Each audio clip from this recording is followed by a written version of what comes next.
Well, there's an acceptance of saying that because there is a belief that the other side is saying worse shit, Right. right? And so it's like, yeah, I have no problem saying that about them because they say worse stuff about me. And then the other side's like, we're not saying that stuff. Most conversations about connection tell you what to think. But are easy answers ever enough? I'm Keith Richardson. With my co-host Gerren Taylor, this is More in Common. Honest conversations about what keeps us apart and what doesn't have to. Come think with us. What's up, dude? How you doing today? Just still rocking with it. Just New week, lean with it, new day. rock with it. Look at you getting hip hop, huh? Look at me doing a pop culture reference. Keith wears a lot of Matt from 2010. Hey, but still, you know what I mean? You could have been into something totally different at the time and have no idea what it means to lean with it and rock with it. Can you also Dougie, Keith? I cannot. Teach me how to Dougie. Teach me how to See, Dougie. he's got a little. Yeah. He's got a little Dougie in him.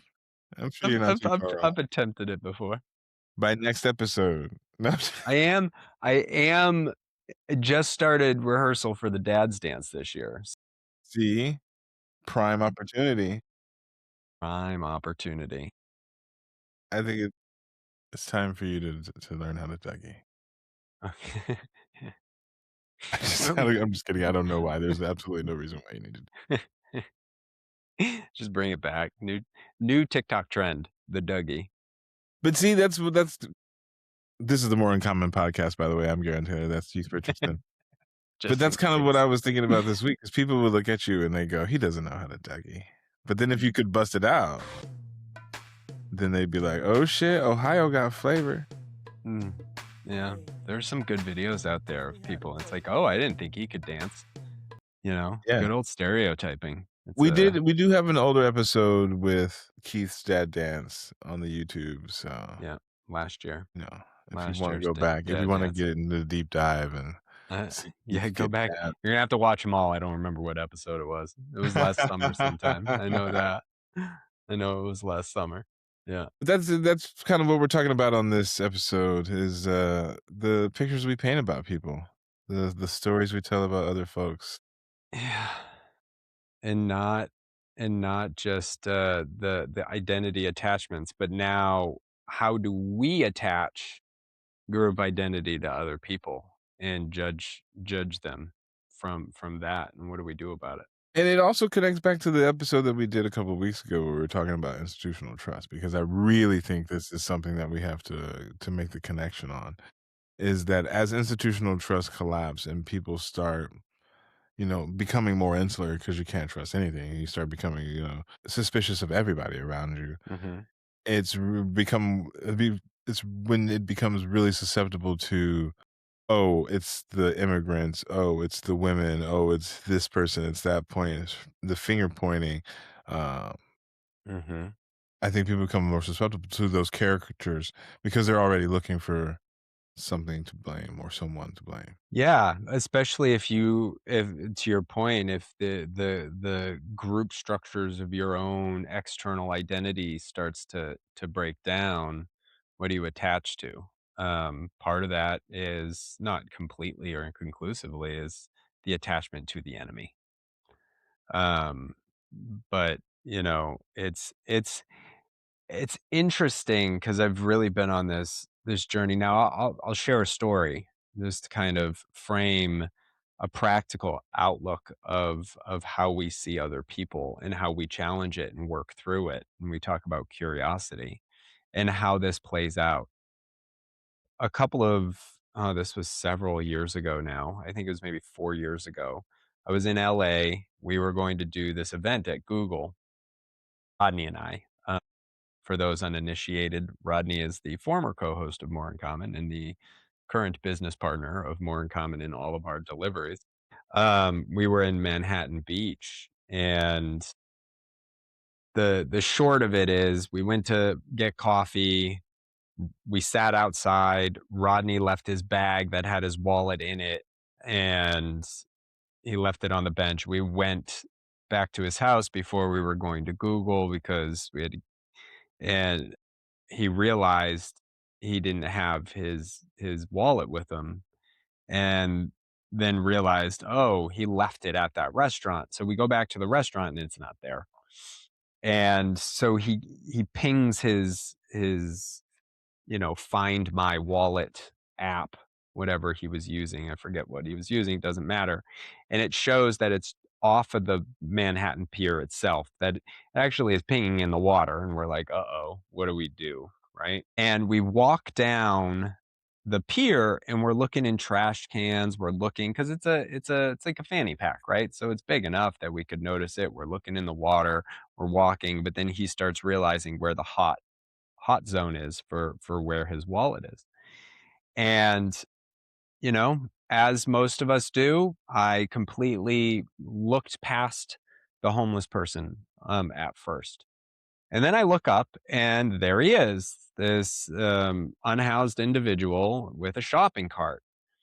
And I, it's so easy to sit there and go, oh, he must have it because he's unhoused. And of course, stereotype, he's going to steal shit and then take an aggressive posture and go up to that person or not and just but take an aggressive posture and a, a situation where we need a positive outcome into a bad one where we have no idea what that outcome could be. And so I said to Rodney, it was like, okay, take a pause. Just walk by his shopping cart for a second, right? Like, see if you can see it. Like, let's not get confrontational because I honestly don't know if he has it or not. I could stereotype and say he does, but I don't know. Neither of us do. And we took a passive approach to the situation, and we're in Manhattan Beach. It's not a lot of black people around at this point. Rodney's the only one, and the gentleman either recognized him consciously or unconsciously, starts taking his stuff that he had from Rodney's wallet and just like throwing it on the bench, almost as like a signal to see if Rodney would claim it. And it's all Rodney's stuff. So we walked up to him and and Rodney's like, hey, I think you have my stuff. And it ended up leading into this 15-minute conversation where we didn't accuse him, we didn't come in with a posture. We certainly judged it because that's just gonna happen. Like, we can't say, "No, no judgment." We did, but he ended up the homeless guy ended up having this extremely positive reaction to our conversation that we had with him for 15 minutes. Yeah. It was really interesting to see that. And Rodney got all his stuff back, right? Like, he got all his stuff back. There was no confrontation. There was no money spent. He did try to use a credit card, but he told us that too, right? He's like, I tried to use it, but they wouldn't let me. They wouldn't let me in down there, so I couldn't use it. But he told us like everything about Rodney's stuff. Like, he threw some stuff out. Like, we got answers, we got information. And was it great that he took it? No, but it also changed my perspective because after talking to him, I'm sitting here, I was like, I get it. Like, if I'm in that situation and I see a bag, right, that has a bunch of stuff in it, I'm going to take it and try to use it and see if I can get $10 of food out of it, right? Because that's what he's going to do in that situation. And I don't think of all homeless people as negative because in that moment, just using that story in particular, it's like, oh, right. He's just got a whole bunch of stuff in his own individual circumstances that he's had to go through in his life, whatever it might be. We didn't hear the whole backstory.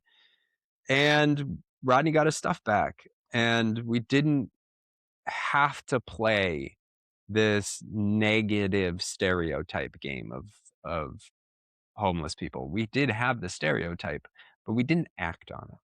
But right? I think the connective tissue too for that story for what we're talking about here is what often doesn't happen, right? Is what I saw increasingly in DTLA. Like your story here has a positive outcome, but what I see often is this meta dehumanization where it's like the hatred toward one group leads to a hatred toward the another group, and therefore it's like the self-fulfilling prophecy. It's like your dehumanization of me gives me the right to dehumanize you back. That I think a lot in unfortunately our politics nowadays too, right? Like everybody's saying everybody's so crazy that nobody deserves any sort of rights all of a sudden.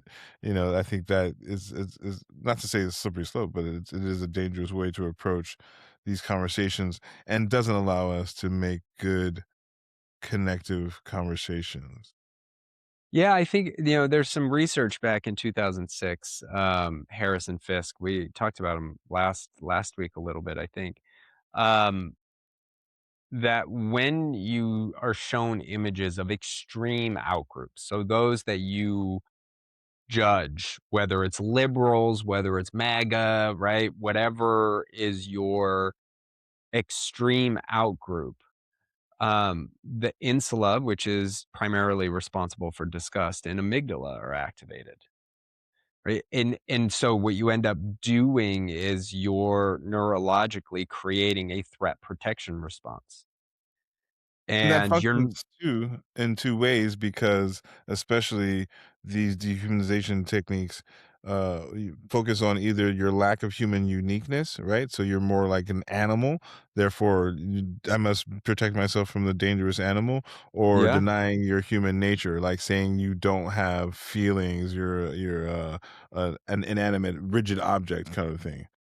right, it actually does it in the makeup, you're not seeing that group as equally human as you. And that's the nature of the negative side of stereotyping. Now, also stereotyping comes from the perception of warmth and competence from the other group. So if you're informed that some other group is cold and calculated, or that they're incompetent and not capable, you will dehumanize them. Versus if you see another group as warm and compassionate and capable, then you will see the individual or the capabilities of that group in a more positive way, and you won't actually dehumanize them. And you see this in social structures a lot, right? The model, Asians were like the model minority. That's the word I was looking for. So they're good at math. They're super competent. They care about, they have this communal environment. So you will see them generally as more positive than, as you put it, like let's go right at, racial discrimination and issues. Black people being compared to monkeys and apes is thus telling you that they're not competent and that they're raw and not going to be compassionate and warm. So therefore, you dehumanize the individuals because they're associated to that group. And like stereotyping is this complex process that we all do in some capacity. And And I think go ahead. we also overlook, I think, that as it expands, you don't announce to yourself, "Oh, I'm gonna create a dehumanizing story about this group." You just kinda No, take it as this, like you experience it as observations, like, "Oh, I know how they are," instead of what it actually is based on this construct that, like you're saying, of either practice dehumanization language that comes from your in-group, out-group relationships, or things that you've heard, or societal structures. and we think about we talk about it in every episode, threat detection, survival, all of that stuff. We've talked about it in the past, this idea that our brain processes so much information on the subconscious level and consciously it's not. What's really happening there is that our brain is making quick pattern recognition. And what it's seeking is consistency and inconsistency. So let's use as an example driving on the road. I think I've used this example before. And if I were ever to be stitched by John Oliver or somebody, and all of the things that I commonly say, probably I've referenced this before, will be stitched together over the course of a 25-minute episode of my commonalities. So, what happens when you're in a car? You don't recognize the elements of cohesion and cooperation. And what are the cohesive and cooperative elements of driving on a road? Is that you interact with hundreds of other drivers who are doing the same thing. So the negativity effect is we perceive that negative impact, that one instance where someone cuts you off, and we actually don't perceive the things that just move about in a normal space. So if we're not giving credit to the positive impacts of these groups because we've been informed, we've dehumanized every individual and group. And because our brain is seeking patterns, it is validating those patterns. The patterns that get disrupted are the ones that draw our attention. So, unless, similar to my story, you engage with someone from that out group and have a meaningful dialogue and discussion that disrupts your brain's pattern recognition, that creates this weird interoceptive response that will lead to a weird emotional response because it's different. You can't see that group as human in any meaningful way. 2025 study in Frontiers in Social Psychology tested interventions that expose people to atypical, counter-stereotypical members of an opposing group. When the counter-stereotypical information disrupted participants' meta-perceptions, their beliefs about what the other side thought of them, dehumanization decreased and interest in learning more increased. The story changed not because someone presented better arguments, but because the single human contact disrupted the narrative. There, you just said something too that's really important in that. Read that again. Which part? The whole thing? No, I'm just kidding. Yeah, I'll cut you off when A I need you to. 2025 study in Frontiers in Social Psychology tested interventions that expose people to atypical, counter-stereotypical members of an opposing group.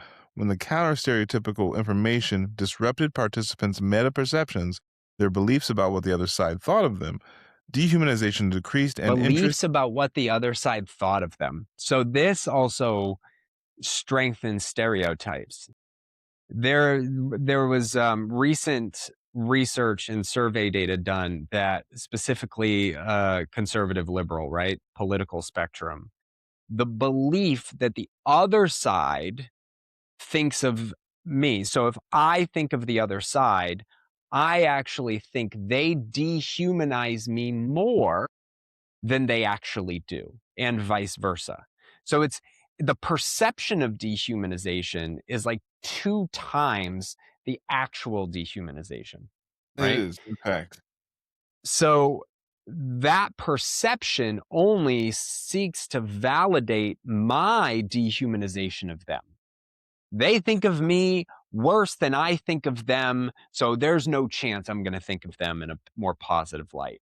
I'm not giving anybody a chance in that space because we've assessed that they see us worse than they actually do. Indeed. And that is exactly what the data has determined. It's a PNAS study that showed that this meta dehumanization is exactly what we're talking about. That cycle that seems to justify it. And even though Democrats and Republicans dehumanize each other at roughly equal levels, each side believes the other side's dehumanization is twice as extreme as it actually is. And in fact, And I think that the people on the left don't really notice it as much within their internal group. I tend to think that at least the people on the right know that they're saying that all liberals are scum and demon, like, you know what I mean? I think they just tend to accept that, but I think But that but I the think rest there's an tends to think that they're acceptance right. of well, there's an acceptance of saying that because there is a belief that the other side is saying we're shit, Right. right? And so it's like, yeah, I have no problem saying that about them because they say worse stuff about me. And then the other side's like, we're not saying that stuff. And they're saying, yes, you are, right? There's this perception and belief. And at the end of the day, it's this struggle to reconcile that the other side is not saying en masse. Sure, there are segments. There are always segments. Again, the normalcy of it, going back to that car, I'm not looking for where it's not happening. I'm looking for where it is happening. Threat detection. That is a neurological default. So we're not looking. So this is what makes it really hard. You're not looking to see, oh, And look at 80% of that group's not saying bad stuff about me. I'm looking at the 20% that is, and then projecting that onto the rest of the on group. top of that, research is also showing 2026 Political Research Quarterly is showing that once a dehumanizing narrative is established about a group, it constrains the range of policy cooperation the public will accept, even when strategic national interests require it. So literally, you'll cut off your nose to spite your face We're cutting because off of our this. noses to spite our face. So how do we get out of this, Keith? I think that we were talking earlier, and these studies were showing about the contacts that are making, and it's the classic contact hypothesis, right? That a positive intergroup interaction reduces prejudice. It can't just be contact alone, it has to be the quality and framing around that contact. Like the study was showing that, like, it is the atypical version sometimes of a group that is the first. We've often used the "you're one of the good ones" analogies, but the unfortunate part is that it works, right? The Jackie Robinson story is another good example of how that contact hypothesis works.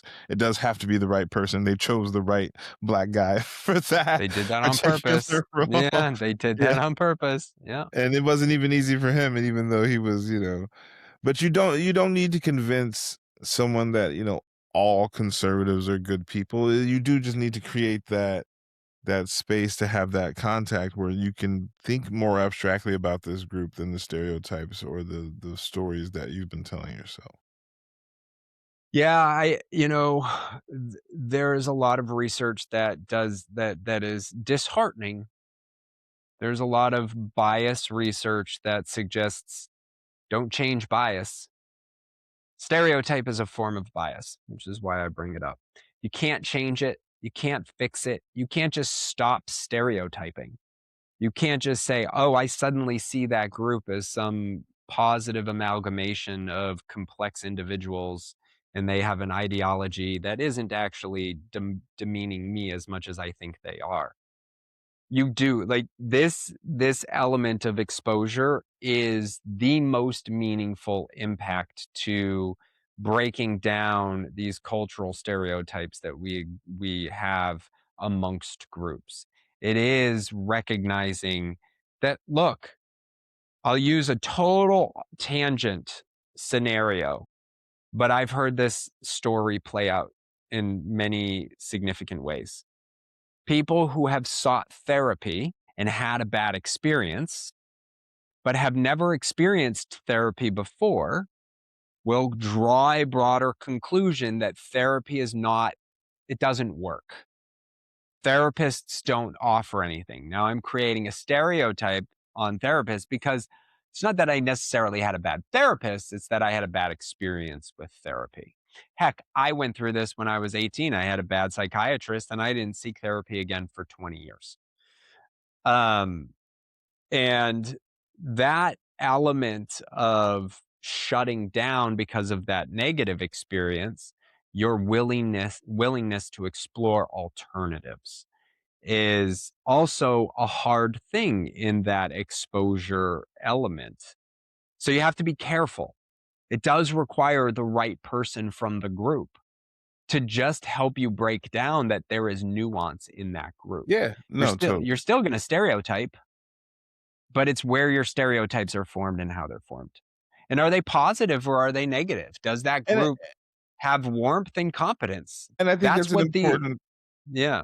yeah, no, it's an important point to highlight because in this whole episode of the stories we tell about other people, we have been focusing, I think, on undoing some of the unfortunate aspects of that. But it does stand to be said that there were some times where this was obviously used to the disadvantage, and is still used to the disadvantage of a lot of people, immigrants, black people, gay people, and that the importance of telling those stories goes just beyond the like one for one equality sense of we should all get along, but also stands to justify some of the stuff that they've gone through in order to be here today to still talk about these things. But I also still do want to say that it is interesting how sometimes it takes that outlier to spark the conversation. There was another study that was checking out in this that was the Midwestern Psychology Association conference that found that narratives specifically about undocumented veterans reduced anti-immigrant animosity across the political spectrum. So the narrative that was created about a specific person who held these two identities, both being a veteran and being an undocumented immigrant, like this kind of duality that couldn't coexist without the complexities of the caricature that people were forming in their head. It just made it simply impossible to maintain kind of the bad things and that they thought. And so even though we don't wish upon anybody the negative impacts of these stereotypes, as we were saying, how are you being stereotyped? It does matter. Yeah, And the power it to do something about it. totally. And it is, you know, I I think sometimes using the Jackie Robinson example, we would like that not to be true. So it shouldn't have had to be the right black guy to change people's minds.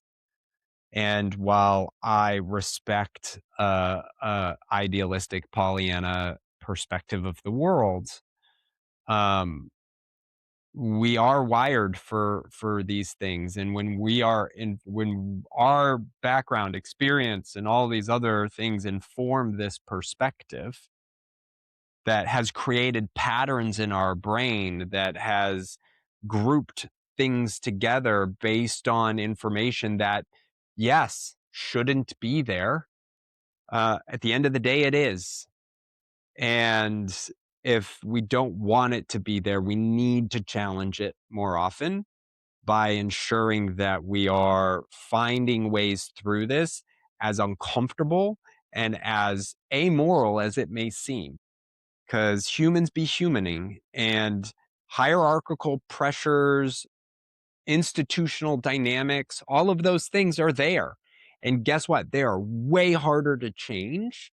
So, how do we continue to navigate this in a more positive way, in resistance to those elements, not in just saying, yeah, that's I shouldn't have to do that. I'd like to say you're right. Yeah, so and the stories that we tell about people are, they're not just neutral. They're not just Never neutral. opinion. They're And how never much of neutral. our humanity is, or the architecture of humanity, are we willing to extend to other people's stories?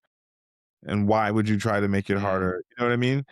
Well, Yeah. we all have one. You all have a story. You all want to be heard. You all want to share your story. So why would you make it harder for someone else to share theirs? I'm not gonna say anything else. Well, then this is the More Uncommon podcast. I'm Gerren You Taylor. officially shut me up, Gerren.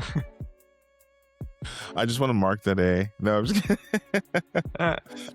Episode 232, baby. Well, This is the More like, Uncommon podcast. I'm subscribe. Gerren Taylor. That's Keith Richardson. Give us a like. Share this with a friend who you like telling stories with. I think it's important that we keep sharing our stories. That's what we do on the show. We talk about communication. We share our stories. We share the stories of people who work in these spaces, and we like that you share with your friends. And if you think we're stupid and you want to challenge us, let's have a conversation. You want to get it? Are you really testing the internet on that? Are you really like? Are you saying bring it on to the I internet? threw it out there. I threw it out there. Dangerous. Screwed. Dangerous. Thanks, everybody. We'll see you next week. Peace.